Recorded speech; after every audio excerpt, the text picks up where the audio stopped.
kedua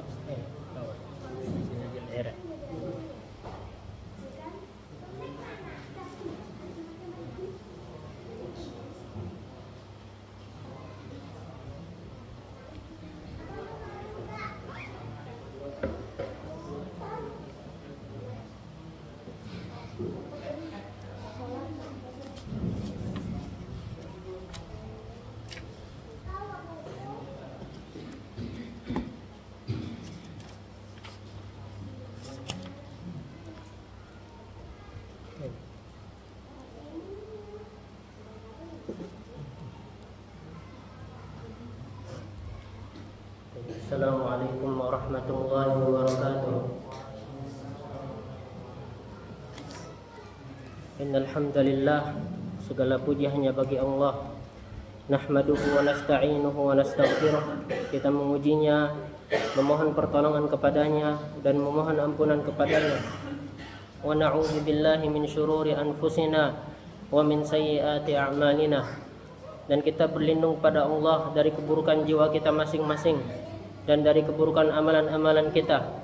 Man yahdihillahu fala mudhillalah wa man yudlil fala hadiyalah.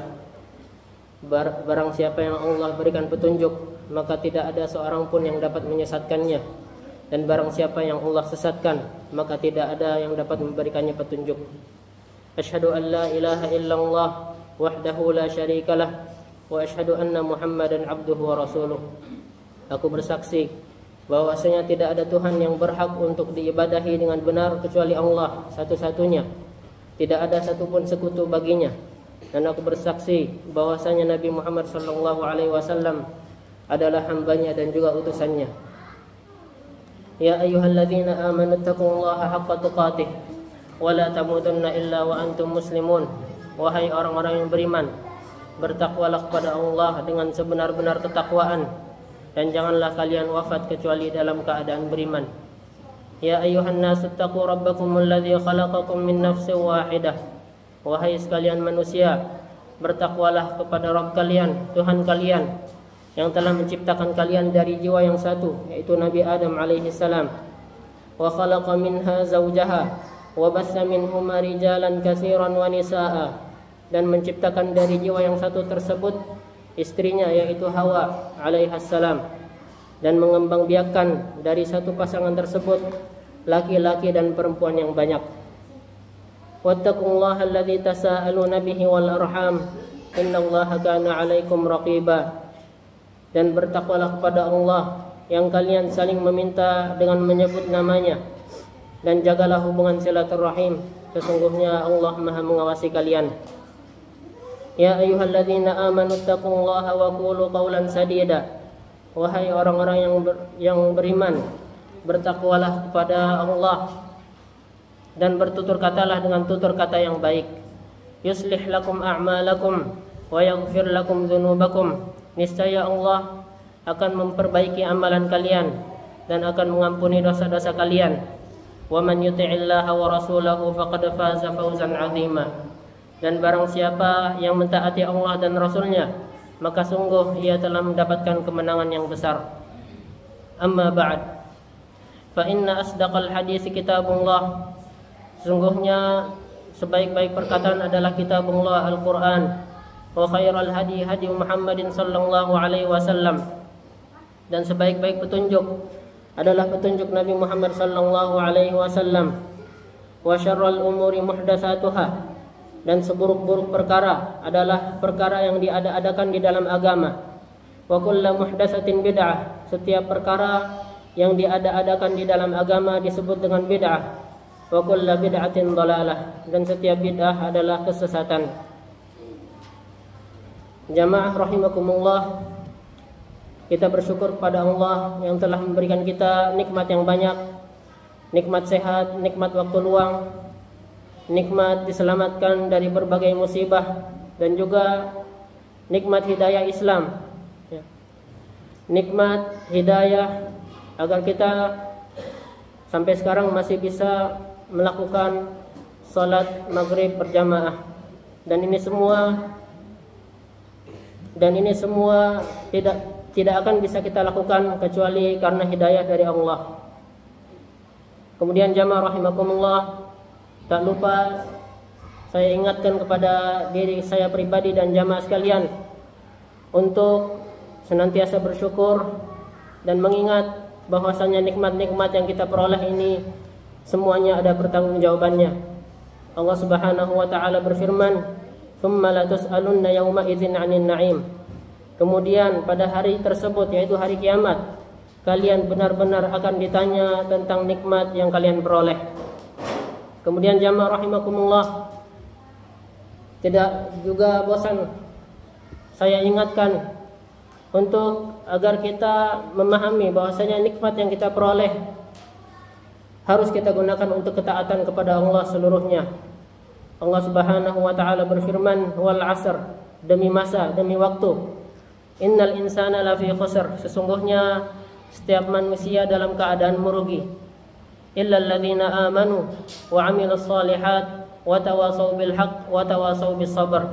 Kecuali orang-orang yang beriman dan beramal saleh dan juga saling menasihati, saling berwasiat dalam kebenaran dan saling berwasiat dalam kesabaran.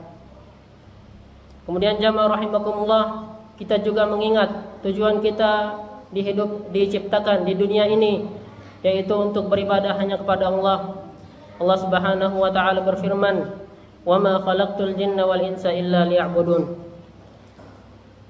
Jamaah rahimakumullah, insyaallah mulai pada malam hari ini dan juga seterusnya kita akan mulai dengan izin Allah, dengan meminta tolong kepada Allah untuk membaca kitab sifat salat Nabi.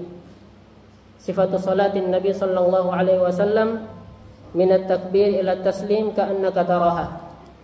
Dari takbir sampai salam, seolah-olah kita melihat Nabi sallallahu alaihi wasallam salat. Ya. Karena kita tidak mungkin melihat Nabi sallallahu alaihi wasallam salat. Namun bagaimana cara kita mengetahui salatnya Nabi? Yaitu dengan mengetahui dan membaca hadis-hadis dari yang diriwayatkan oleh para perawi hadis tentang bagaimana sifat salatnya Nabi Muhammad sallallahu alaihi wasallam. Dan di antara kitab yang paling lengkap dan yang cukup terkenal yaitu kitab Sifat Salat Nabi yang dikarang oleh Syekh Muhammad Nasiruddin Al-Albani rahimahullahu taala. Dan Syekh Muhammad Nasiruddin Al-Albani ini jarak antara hidupnya dengan hidup kita itu tidak jauh, ya. Syekh Muhammad Nasiruddin Al-Albani meninggal pada tahun 1999 Masehi. Ya. Beliau memiliki kunyah Abu Abdurrahman, ya. Anak pertama beliau bernama Abdurrahman. Kemudian Syekh Albani itu dilahirkan di kota Albania, ya.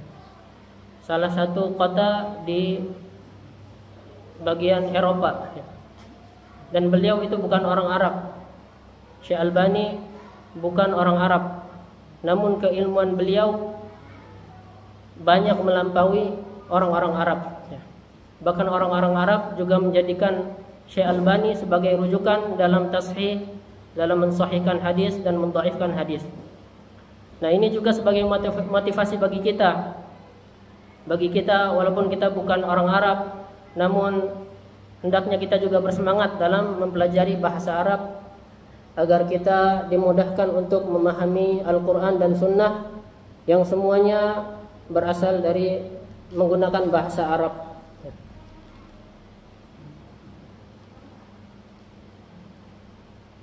Kemudian jamaah rahimakumullah, insyaallah pada pertemuan ini kita tidak langsung masuk ke kitab yang kita bahas.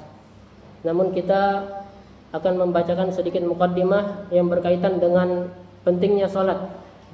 Karena kitab yang kita bahas ini dari awal sampai akhir berkaitan dengan salat dan bagaimana kita menyempurnakan salat kita agar salat kita seperti salatnya Nabi sallallahu alaihi wasallam. Jamaah rahimakumullah, salat termasuk rukun Islam yang kedua. Ya, rukun Islam ada 5, dan yang kedua adalah salat. Sebagaimana diriwayatkan di dalam kitab Sahih Bukhari dari sahabat Abdullah bin Amr, ia berkata, Rasulullah sallallahu alaihi wasallam bersabda, "Bunyal Islamu ala khamsin." Islam itu dibangun di atas 5 perkara. Syahadati an la ilaha illallah wa anna Muhammadar Rasulullah. Yang pertama yaitu di atas syahadat, bersyahadat bahwasanya tidak ada Tuhan yang berhak untuk diibadahi dengan benar kecuali Allah satu-satunya. Dan juga di atas syahadat bahwasanya Nabi Muhammad sallallahu alaihi wasallam adalah utusannya. Kemudian yang kedua yaitu wa iqamis shalah, dan mendirikan salat. Nah, maka dari itu salat bukanlah hal yang sepele dan termasuk dari rukun Islam yang ada 5. Kemudian jamaah rahimakumullah, salat termasuk tiang agama. Apabila agama itu diperumpamakan sebuah bangunan, maka tentu bangunan itu harus ada tiangnya. Tidak mungkin sempurna suatu bangunan kecuali pasti ada tiangnya. Maka begitu pula dengan salat. Agama seorang itu tidak akan sempurna kecuali seorang itu harus melaksanakan salat. Kemudian jamaah rahimakumullah, salat termasuk amalan yang terbaik. Salat termasuk amalan yang terbaik sebagaimana disebutkan dalam hadis dalam Sunan Ibnu Majah dari sahabat Sauban, ia berkata, Rasulullah sallallahu alaihi wasallam bersabda, "Istaqimu walan tuhsu." Istiqamahlah walan tuhsu, walaupun istiqamah itu sulit ya. Artinya sekeras apapun usaha seorang untuk istiqamah, maka pasti dia tidak akan mampu. Pasti ada suatu saat ia melakukan perbuatan dosa. Itu adalah makna dari walan tuhsu dari sebagian ulama. Kemudian wa'lamu anna khaira a'malikum as-shalah, dan ini yang menjadi syahidnya. Ketahuilah bahwasanya amalan yang terbaik bagi kalian adalah salat. Wala yuhafizu 'alal wudu'i illa mu'minun, dan tidak ada yang menjaga wudu kecuali orang yang beriman. Artinya di antara tanda keimanan seorang yaitu ia senantiasa menjaga wudunya. Apabila batal langsung berwudu, demikian. Hadis ini sahih, disahihkan oleh Syekh Albani. Kemudian salat merupakan amalan yang paling dicintai oleh Allah. Nabi Muhammad sallallahu alaihi wasallam pernah ditanya, "Ayyul a'mali ahabbu ila Allah?" Amal apa yang paling dicintai oleh Allah? Maka Nabi Muhammad sallallahu alaihi wasallam menjawab, "As-salatu ala waqtiha." Salat pada waktunya. Yani fi awali waqtiha. Yang dimaksud yaitu di awal waktunya. Kemudian juga dalam kisah Isra Mi'raj, di mana Nabi sallallahu alaihi wasallam yani mendapatkan perintah mewajibkan salat sebanyak 50 waktu. Namun karena umatnya Nabi Muhammad SAW tidak mampu, maka diringankan menjadi 5 waktu saja, namun pahalanya sama seperti 50 waktu.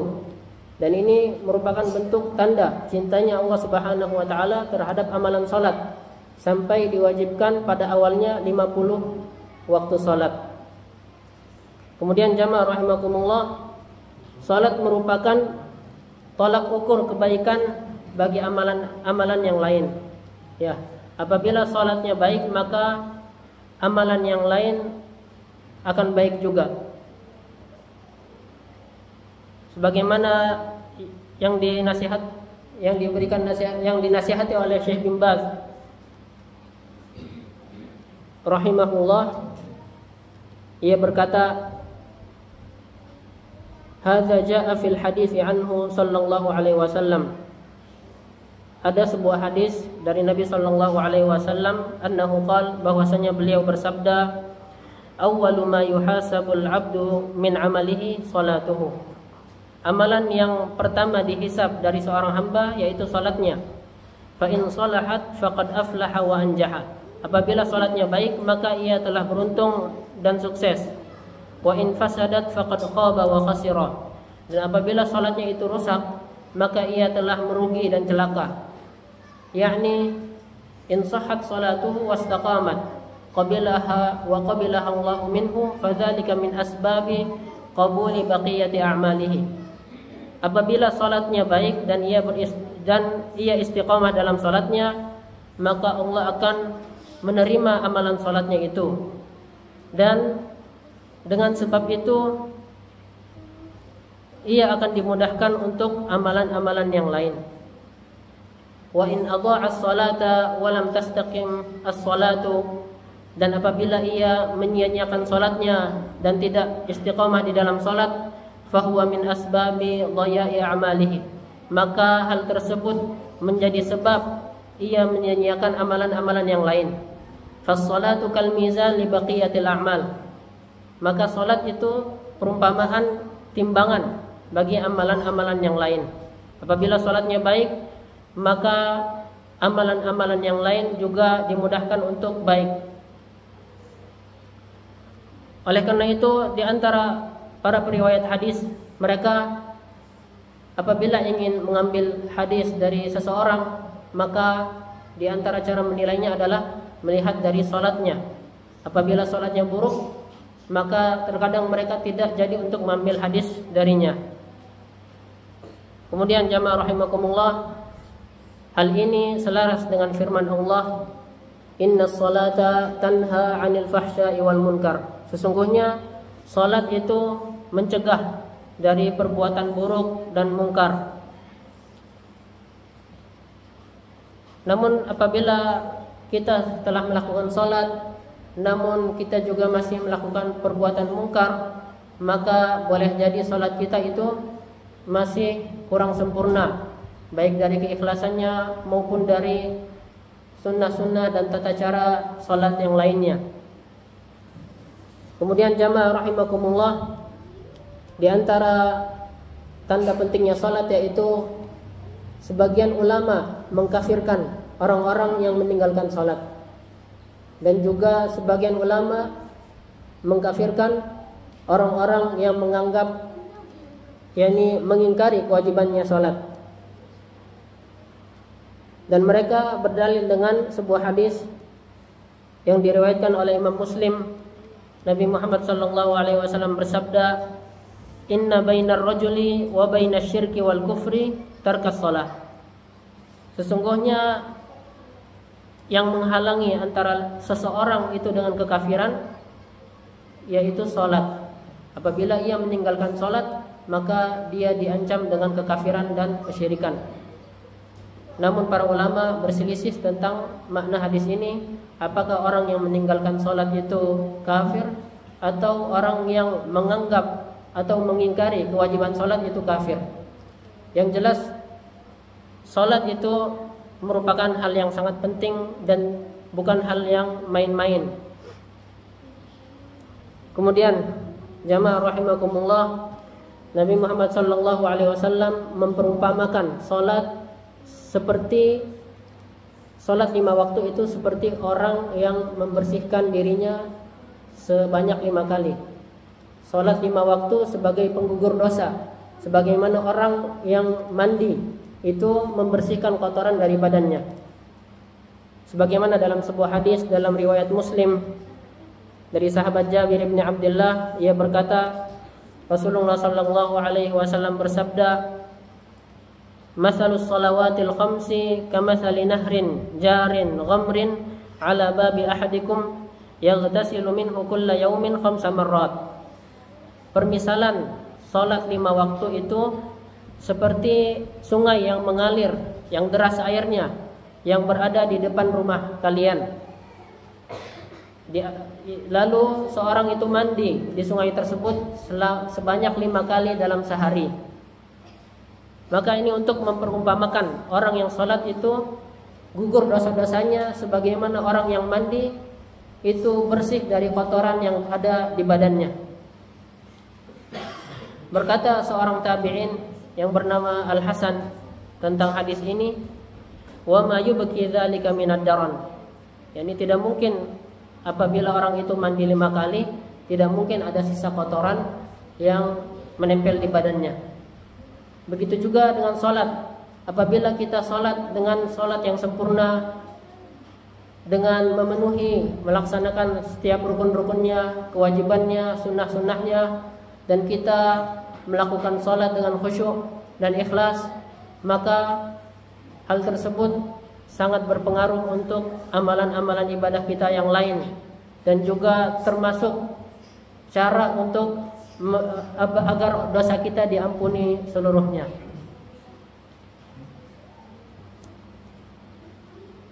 Hal itu selaras dengan firman Allah. Allah Subhanahu wa taala berfirman, "Wa aqimis salata tarafayn nahari wa zulafan minal lail." Dirikanlah salat di ujung waktu siang, yaitu di waktu pagi dan waktu sore. Wa zulafan minal lail, wa zulafan minal lail, dan di ujung waktu malam, di awal malam.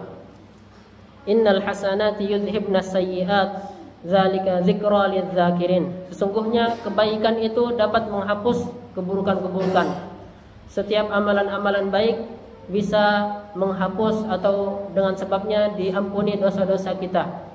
Dan di antara amalan yang paling banyak menghapus dosa-dosa kita yaitu salat. Dzalika dzikra lidzakirin, dan itu adalah peringatan bagi orang-orang yang banyak mengingat Allah. Kemudian jamaah rahimakumullah, di antara hadis lain bahwasanya salat itu dapat menggugurkan dosa, yaitu dari sahabat Abi Hurairah, Rasulullah sallallahu alaihi wasallam bersabda, "As-salawatul khams wal jum'atu ilal jum'ati kafaratun lima bainahunna ma lam tughshal kaba'ir." Salat yang 5 waktu dan antara Jumat dengan Jumat yang lain adalah penghapus dosa, kafaratun lima bainahunna, antara ibadah tersebut, malam tughshal kabair, selagi ia tidak terjatuh kepada dosa-dosa besar.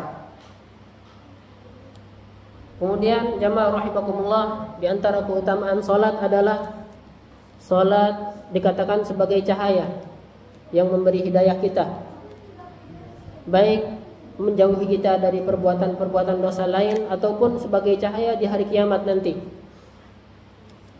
Sebagaimana Nabi sallallahu alaihi wasallam bersabda, "As-salatu nurun." Salat itu adalah cahaya. Dan ulama menjelaskan tentang makna cahaya, yaitu annaha tamna'u minal ma'asi, bahwasanya salat itu mencegah kita dari berbuat maksiat. Wa tanha 'anil fahsya'i wal munkar, dan mencegah kita dari perbuatan yang keji dan munkar. Wa tahdi ila shawab, dan bahkan memberikan petunjuk kepada kebenaran. Kama anna an-nur yustada'u bihi, sebagaimana cahaya itu kita gunakan untuk sebagai penerangan.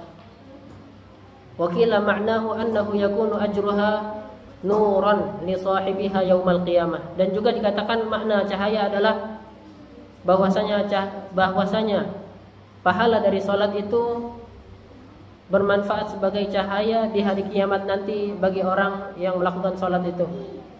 Wa qila innaha sababun li isyraqi anwa'il ma'arif, dan juga dikatakan bahwasanya cahaya itu bisa menerangi kita untuk mengetahui ilmu-ilmu syar'i, mengetahui cahaya-cahaya pengetahuan, wan syirahil qalb, dan juga untuk melapangkan hati. Dan masih banyak makna dari cahaya yang lain. Kemudian jamaah rahimakumullah, di antara nasihat para ulama tentang salat adalah nasihat dari Syekh Abdul Aziz bin Baz rahimahullahu taala. Ia berkata, "Fayanbaghi lil mu'min an yahrisa ala itqaniha." Maka selayaknya bagi seorang mukmin untuk berusaha memperbaiki salatnya, wa ikmaliha wa hifdhaha, yaitu menyempurnakan salatnya dan menjaga salatnya. hatta la yatatarraq ilaiha naqsun, sampai ia tidak mendapati kekurangan sedikit pun di dalam salatnya. Lianna hadza min asbabi taufiqillah lahu fi jami'i amalihi ba'da dzalik. Karena dengan ia memperbaiki salatnya, hal tersebut merupakan sebab ia mendapatkan taufik fi jami'i a'malihi ba'da dzalik, untuk amalan-amalan yang lain selain dari salat. Man hafadha 'alaiha hafidha dinaha. Barang siapa yang menjaga salat, maka ia telah menjaga agamanya. Wa man dhayya'aha fahuwa lima siwaha adya'. Dan barang siapa yang menyia-nyiakan salat, yakni tidak memperhatikan salatnya, fahuwa lima siwaha adya', maka tentu saja orang tersebut untuk amalan-amalan yang lain dia lebih menyia-nyiakan lagi. Walihadza yaqulu jalla wa ala, oleh karena itu Allah Subhanahu wa taala berfirman, hafizu 'alas salawati was salatil wusta. Jagalah salat-salat dan salat asar. Salatul wusta yakni salat asar. Kemudian jamaah rahimakumullah, di antara tujuan kita membaca kitab ini yaitu untuk mengamalkan hadis Nabi sallallahu alaihi wasallam. Nabi sallallahu alaihi wasallam bersabda, "Shallu kama ra'aitumuni usalli." Salatlah sebagaimana kalian melihatku salat. Dan al-aslu fil amr lil wujub. Pada asalnya perintah itu menunjukkan wajib, kecuali ada dalil yang lain yang menunjukkan tidak wajibnya. Kemudian jamaah rahimakumullah, di antara tujuan kita membaca kitab ini juga yaitu apabila jamaah ada yang berkenan untuk membeli kitab bahasa Arabnya, kita juga bisa untuk melatih kita membaca kitab bahasa Arab. Namun ini semua Anda kembalikan kepada kalian. Bagi yang mau beli kitab bahasa Arabnya, fadhal, dan bagi yang mau menggunakan terjemah, tafadhal. Namun untuk memahami ilmu syar'i itu kita juga ini penting bagi kita untuk mengetahui bahasa Arab. Karena tidak cukup terjemahan itu, terjemahan tidak mewakili bahasa Arab. Oleh karena itu diantaranya Al-Quran. Al-Quran yang disebarkan, tidak ada Al-Quran yang hanya terjemah saja. Namun para ulama menjadikan terjemahan Al-Quran di sampingnya harus ada bahasa Arabnya. Karena kalau terjemah Al-Quran saja tidak disebut Quran. Namun dan maknanya tidak sempurna ketika kita membaca Quran dengan bahasa Indonesianya saja. Begitu juga hadis dan kitab-kitab para ulama tidak bisa kita pahami dengan sempurna kecuali dengan memahami dari bahasa Arabnya. Walaupun sekarang terjemahan kitab-kitab para ulama sudah banyak ya, tapi masih terbatas. Masih banyak kitab-kitab bahasa Arab yang belum diterjemahkan. Baik. Mungkin itu saja dari ana sebagai pembukaan untuk membaca kitab ini. Ya, insyaallah kita akan mulai membaca kitab ini secara tekstual. Ya, memfokuskan baca itu di kitabnya saja. Ana tidak adapun yang berada di luar pembahasan kitab ini, ana tidak bertanggung jawab. Hanya sebatas yang ada di kitab ini, insyaallah ana akan bacakan dan akan jelaskan semampu ana dengan pertolongan Allah. Mungkin itu saja untuk mukaddimah kali ini. Mungkin ada pertanyaan.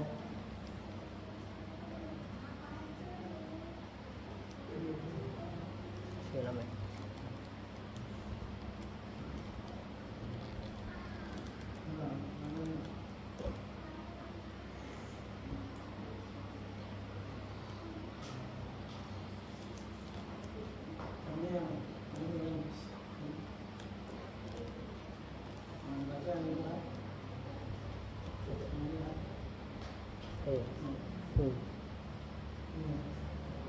Untuk cetakan kitabnya bisa dilihat di PDF. Insya Allah kita akan baca huruf per huruf, huruf per huruf. Tapi sebagian mukaddimah nggak kita baca. Karena mukadimah di sini sangat panjang ya, ada sekitar 60 halaman. Dan pembahasannya tentang sebagian tentang rijalul hadis yang agak sulit dipahami.